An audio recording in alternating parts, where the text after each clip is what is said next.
Superhero movies have been an inseparable cornerstone of Hollywood. Much like the pantheon of movies based on books, comics are the next source of literary inspiration that filmmakers have been setting their sights on, creating not only a massive industry, but a massive community. And with community comes fandom. Massive fandoms are always going to have different opinions centered around what they do or do not enjoy about the shared media they consume. But sometimes, a franchise can do something so drastically different, it can almost bisect a fandom. One of the most infamous examples in all of pop culture is the conversation surrounding the science fiction series Star Trek, with fans endlessly debating on which is better, the original Star Trek series or Star Trek: The Next Generation. With a fandom as old as Star Trek, and arguably being the first fandom, what was once fierce debates is now casual conversation for most Trekkies, and any animosity or stereotypical nerd arguments are all but extinct. But all war wasn't solved as soon as the first recorded war between the Sumerians and the Ilmanites came to an end, as echoes of the past take new form in different communities. Comic book movie fandom is one of those new forms, but in a specific corner amongst all sub-communities, a division is brought upon them by one film director, Zack Snyder. Zack has always been a polarizing director, especially when he entered the comic book movie scene with his adaptations of 300, Sin City, and Watchmen. Most of the commentary centered around Zack Snyder is whether or not he understands the work he's adapting, or pondering if he only cares about the spectacle of filmmaking. This conversation was propelled into the 2010s as he was appointed to creatively spearhead an interconnected series of films based on DC Comics, before leaving the position after an unexpected family tragedy. In that time, he directed 3 films himself. Those would be Man of Steel, Batman vs. Superman, and Justice League, the last of which would be severely edited by the studio and was interjected by a new abusive director. And it wouldn't be until roughly 4 years after its theatrical run that a director's cut with finished scenes and an increased budget would be released. Snyder would generate a cult following, those who desperately want him to continue his cinematic universe, and oppose the current direction of DC films and television, especially now more than ever as a brand new Superman film is being released in 2025, directed by James Gunn. However, as much as there are people who want Snyder's return, there are just as many people who have been critical of his work, as they really don't enjoy his adaptation of these characters, either based on a lack of comic book accuracy or what they claim to be poor storytelling. It won't be too long into a debate with a Zack Snyder fan until they say these 5 magical words: "You don't understand Zack Snyder." That is the main message concocted by fans, that Snyder is a misunderstood film director, that he has a lot more important things to say than showing the coolest special effects possible. Zack Snyder himself echoes this same belief, that the polarization of his films come from people misunderstanding his intentions. As someone who's been around superhero films, comic books, and other media since I was 7 years old, and watching many of Snyder's DC films multiple times, I recently found myself asking, does Zack Snyder even understand Zack Snyder? In my research from rewatching his films to listening to Snyder talk about the films he directs, he wants to present big ideas in his stories, but doesn't really know what those big ideas are. What happens is he ends up making a filmography of pseudo-intellectualism and pretension, as when you actually step back and analyze what his movies are saying, they are often contradictory to themselves or just flat out confused. Let's look at Man of Steel for example. One of the big emotional focuses of the story is the relationship between Clark and his adopted father, Jonathan. After Clark uses his powers to lift a school bus from a lake, saving Lana, Pete, and the bus driver, Pete's mother visits the Kent family to talk about Clark's anomalous abilities that her son and Lana witnessed. Pete's mother refers to it as an act of God, providence. He saw what Clark did. I know he did. I'm sure what he thought he saw Was an act of God, Jonathan. This was providence. Meaning that Clark acted under the protective care of the Lord. This is presented as a worshipped and celebrated experience, which is why it's so jarring that in the same scene, Jonathan, when consoling Clark about using his powers in front of others, gaslights the audience into thinking Pete's mom was scared of Clark. You saw how Pete's mom reacted, right? She was scared of Clark. Why? People are afraid of what they don't understand.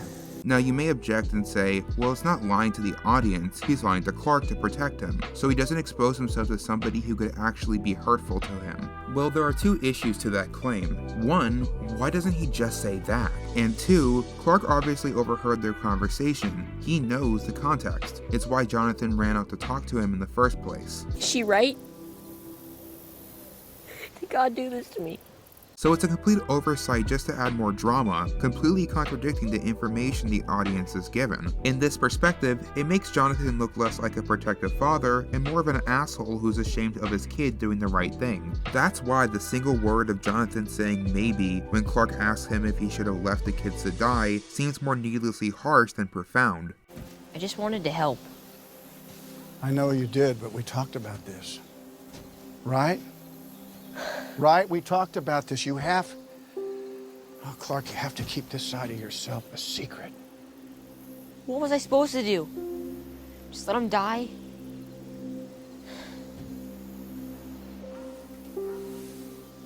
Maybe. There's more at stake here than just our lives, Clark, or the lives of those around us.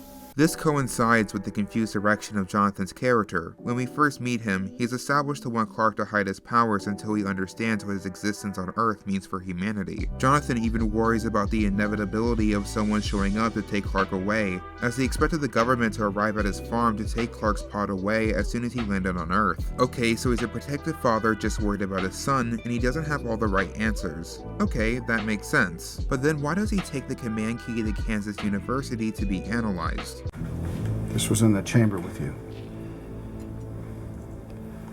I took it to a metallurgist at Kansas State. He said whatever it was made from didn't even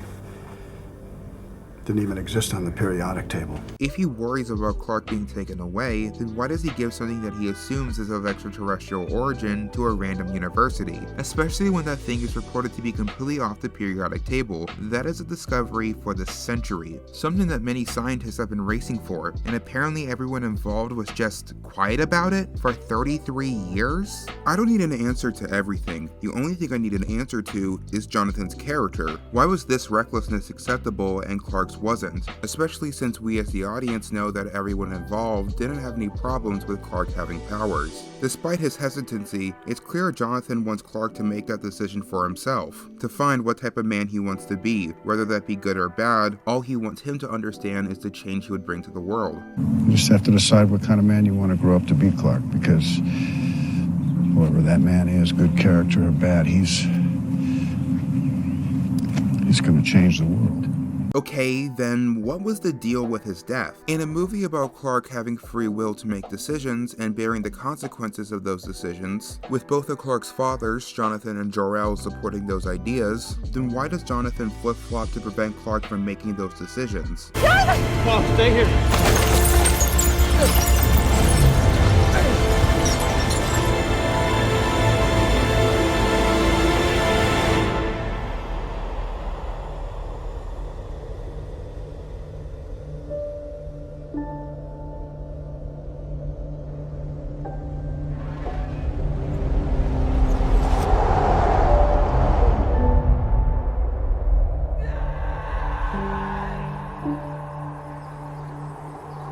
I let my father die because I trusted him.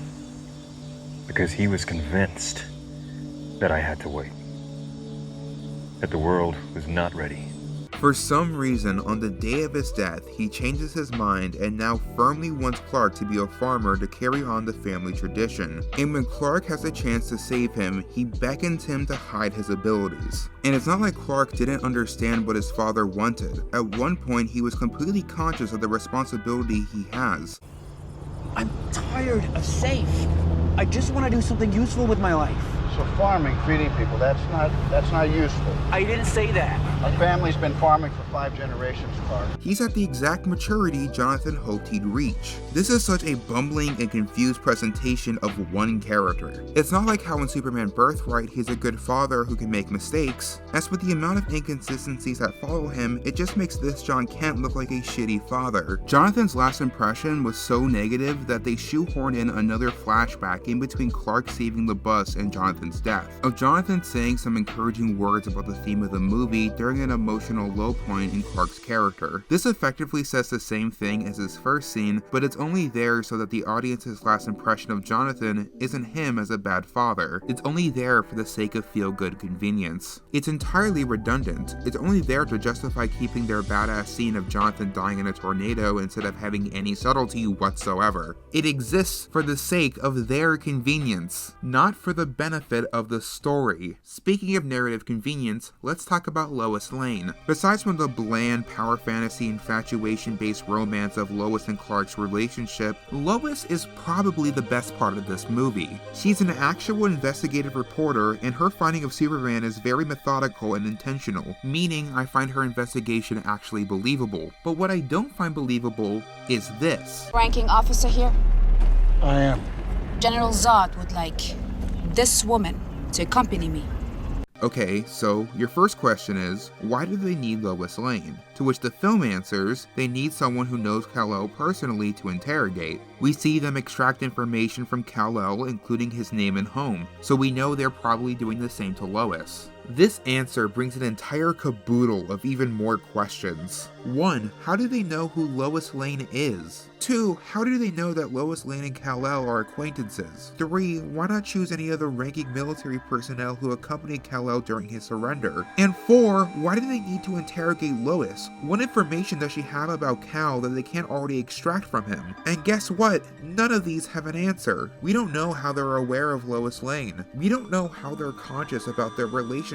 We don't know why they didn't see any of the other military personnel as valuable. And we don't know what information they extracted from Lois and what did it benefit in their arrest of Clark. Then why is she here? Well, think about it. Clark is arrested and they took away his powers. How is Clark supposed to get out of this situation? Neither the writer or director had an answer, so to get Clark out of this scene, Lois is here with the command key to hack the ship with Jor-El and set Superman free. Zod doesn't need Lois, the script needs Lois, because they wrote themselves into a corner. It's not like as a director you have no power in the screenplay you're adapting. It's just as much the fault of Zack Snyder as it is David S. Goyer. I did not anticipate this video to become Superman critique number 912, but the last major point I want to hit on in this movie is centered around this line specifically. Nothing. Then join me.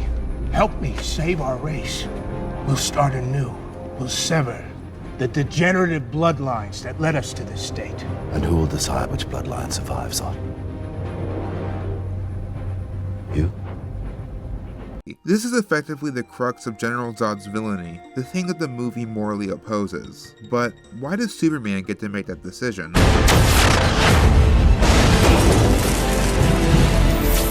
Stop! If you destroy this ship, you destroy Krypton! Krypton had its chance!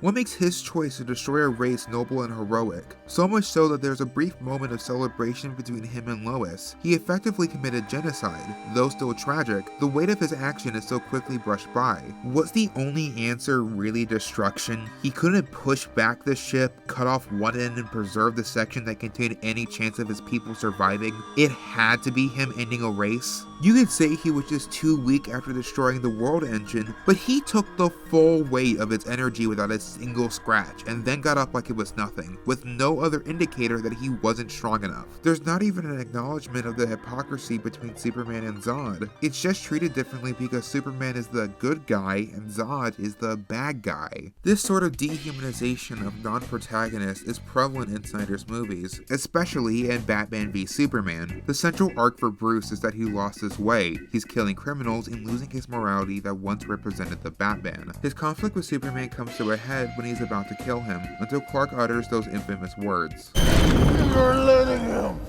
kill Martha!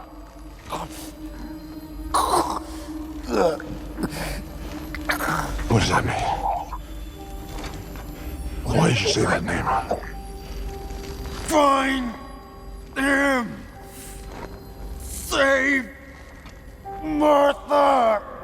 In that moment, everything comes to him. All of his guilt, his mistakes, why he's in a back costume to begin with. Because that man is a person with a family and loved ones. And he was about to take that away. He was about to become that man in the alleyway. Anyway, he later goes on to beat the ever-living shit out of some goons, even brutally killing some. Whoops, guess they don't get that same sympathy. They aren't superheroes. Some may say, well no, he doesn't have his change of heart when he's about to kill Superman. His change of heart comes when Clark sacrifices himself.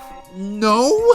This is what the movie was building towards, Batman vs. Superman. It's the literal title of the film, and the inciting conflict. So what did this mean? How does Batman's newfound respect for Superman that he gained in like an evening change his feelings about how he treats criminals? Isn't Superman's sacrifice supposed to inspire something different in Bruce, to make a team of heroes to lift each other up in his absence? Even then, let's say there were no moral qualms about Batman killing anybody. Wouldn't that still be a violation of Superman's character? Superman was emotionally distraught when he was forced to take the life of even one person. How would he feel about Batman killing a bunch of thugs for the sake of saving his mother? Snyder said he wanted Batman to kill to explore the ramifications of such an action, but there are no ramifications. When Superman comes back to life, Batman isn't arrested for his crimes or puts down the cow, they're just buddy-buddy now, and Bruce is now just a traditional Batman, minus any decent detective abilities. There are no consequences, and if you listen to other interviews of Snyder talking about Batman killing, he doesn't have any reason, using a goddamn YouTube compilation of times Batman killed in other films as inspiration. There's a great YouTube video that shows all the kills in the Christopher Nolan movies, even though like we would perceive them as movies where he doesn't kill anyone. I think there's like 42 potential kills that Batman does, and it includes, also it goes back and includes even the Tim Burton Batman movies where, you know, this reputation as a guy that doesn't kill comes from. Snyder talking about his own movies is always fascinating, as his deconstruction can range from excitable adrenaline junkie to deep introspective artistry, but his own direct explanations of his movies can be just as confused as the films themselves. When discussing the symbolic significance of the black suit in his director's cut of Justice League, he gives two completely different answers, but not two different answers that can work together, but two contradictory answers. Snyder first explains the meaning behind the suit in an Esquire interview, that his inspiration came from the Robert Bly book The Red, White, and Black, with the color black being symbolic of humanity. But later in an interview with Minutemen, he says that the black suit represents his place on Krypton, and that the blue suit represents his place on Earth. You know, the black suit in modern Krypton, when he left, you know, the black suit was like, everyone was wearing black suits, you know, mostly, you know. I think it's a more direct relationship to his family, and it's, in a lot of ways, the blue suit to me represents his kind of place on Earth. So, which is it? Shout out to NerdSync for uncovering this, as it just completely blew my mind. Confused. That is the best word I can use to describe these movies. Any meaning you can draw from it is completely unique and personal to you, and if it's for the betterment or worsening of your experience, then all the power to you. But I'm often left to ask myself this: if the artist itself doesn't have an answer for what they are making, does the fact that something get made at all make it any more or less art, or does the lack of intention sully its value or message? Some people argue that not just this trilogy, but the other two films he directly worked with in the DCEU, Suicide Squad and Wonder Woman, are propaganda, whether that be religious or militaristic. Is propaganda a form of art, or is it just the unfortunate process of working in Hollywood? These are just one of many questions and nuanced conversations that can be had about these films. So even if at the end of the day, whether these films are just a poor experiment or an earnest message lost in the strenuous process of making a movie, it doesn't matter if Snyder doesn't understand his art. It got us to talk about it, and talk about it passionately for over 20 years now. And isn't that what all art seeks to do?